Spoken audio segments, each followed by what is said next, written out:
Vera Magalhães, tudo bem, Vera? Oi, Sardenberg, boa tarde para você e para a Cássia, para os nossos ouvintes e também para quem assiste o CBN Brasil. Boa tarde, Vera. Bom, eleições aqui em São Paulo, o Ricardo Nunes não compareceu ao debate, é o segundo que ele não comparece, e o Boulos ficou sozinho.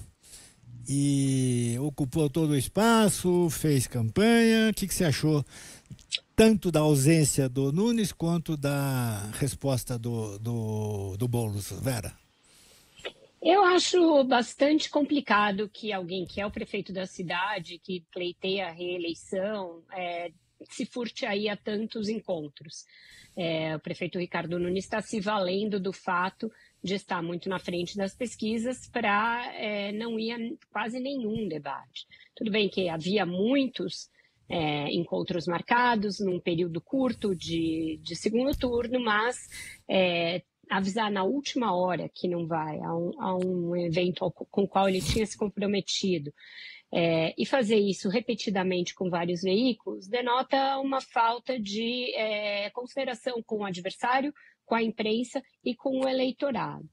O Guilherme Boulos está tentando aproveitar as regras dos encontros que deixavam explícito que, em caso de ausência de um dos oponentes, seria realizada uma sabatina com o outro. Mas ele está fazendo isso, Sardenberg, muito movido pela ideia de que, como ele foi e ele cumpriu o combinado e o Nunes não foi, ele deveria receber algum tipo de vantagem também nas perguntas. E aí não dá para achar que isso vai ser possível, porque se transforma numa sabatina, é uma sabatina. Os jornalistas vão fazer perguntas sobre o Ricardo Nunes, sobre a cidade, mas também sobre a candidatura dele e aquilo que eles enxergam como ou contradições, ou falhas, ou problemas na própria candidatura dele. E quando acontece isso, ele tem demonstrado uma certa irritação. Aconteceu no debate CBN, Valor Econômico e o Globo. Entrevista. Era um debate, virou uma entrevista. E aconteceu hoje com a Folha e o UOL, quando questionado sobre a responsabilidade do governo federal no apagão em São Paulo. Porque um evento dessa magnitude, que causa prejuízo a tantas pessoas e de tão difícil solução, dificilmente é responsabilidade de um ente só, de uma empresa só, de uma instituição só, é um conjunto de responsabilidades compartilhadas. E se o Boulos está correto em cobrar que a prefeitura faça a sua parte, ele não pode acusar a imprensa e acusar a jornalista, como ele fez, de fazer o jogo do seu adversário ao cobrar corretamente que ele fale o que ele acha da responsabilidade do governo federal, que também existe nesse caso. Então, achei que ele se irritou à toa com isso. Ele está tentando fazer desse caso do apagão em São Paulo a chance de virar o jogo aqui. Ele está correto do ponto de vista da estratégia dele, mas como no segundo turno ele resolveu concentrar muito a narrativa dele no fato de ele dizer que o Ricardo Nunes é fraco, é hesitante, é covarde, ele muitas vezes soa agressivo ao fazer isso. E nessa sabatina de hoje, isso aconteceu. Ele carregou nas tintas e nos adjetivos em relação ao Nunes e ao governador Tarcísio, e isso muitas vezes evoca aquela imagem da qual ele vinha tentando se desvencilhar, que é a do Boulos militante, do Boulos ativista pela moradia, um Boulos mais assertivo e, para alguns, mais agressivo.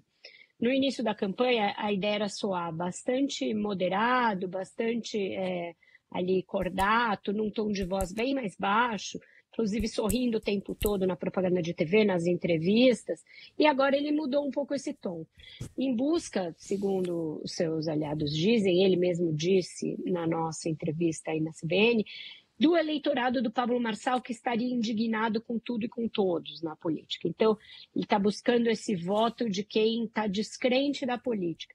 Mas será que com isso ele não reforça os dados que levaram a que ele tenha a maior rejeição entre os candidatos? Então, é algo que tem que ser muito bem dosado, muito bem ponderado, e ele, por vezes, está soando acima do tom, muito ali enfático, com tendência a soar agressivo.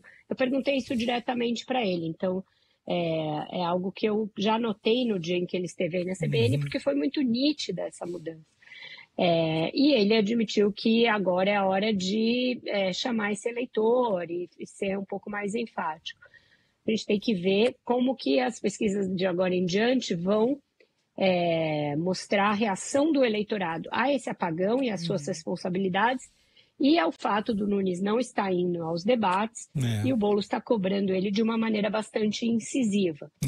Tem um Datafolha hoje, né, que é importante porque o primeiro Datafolha, que foi feito antes do apagão, né, dava uma vantagem muito superior ao que nós verificamos agora. Eu sei aquela história, não se pode comparar pesquisas diferentes, mas de todo modo o Datafolha deu 22 pontos pro Nunes e agora está 12, né? 12 ou 13 no Quest. 12. E hoje sai um Datafolha já pegando o apagão, né?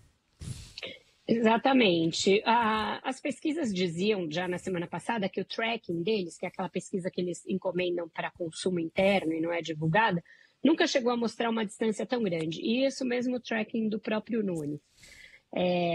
Aí agora o Datafolha já vai pegar os efeitos dessa falta de luz muito prolongada na cidade de São Paulo. Tem lugares que ainda estão sem abastecimento de energia. Tem uma previsão de nova chuva, então o Datafolha vai mostrar o que aconteceu depois do apagão. Mas, ainda assim, tem muita gente questionando a metodologia da pesquisa. O que eu pondero aos que falam isso é que o Datafolha e a Quest acertaram no primeiro turno, quando é mais difícil fazer ponderações, porque tem mais candidatos. Então, a gente vai ver agora o que aí sim, vai dar para traçar uma curva e ver quem subiu, quem caiu e quais são os limites de rejeição e de transferência de votos e outros indicadores que a gente tem de medir nesse momento da campanha, certo, Embere? Tá certo. Vera Magalhães, muitíssimo obrigado, Vera, e até amanhã e até logo mais às 6 horas no Viva Voz, segunda edição, no Ponto Final. Obrigado, Vera. Obrigada a vocês, até lá. Até mais. E agora eu não sei. Agora,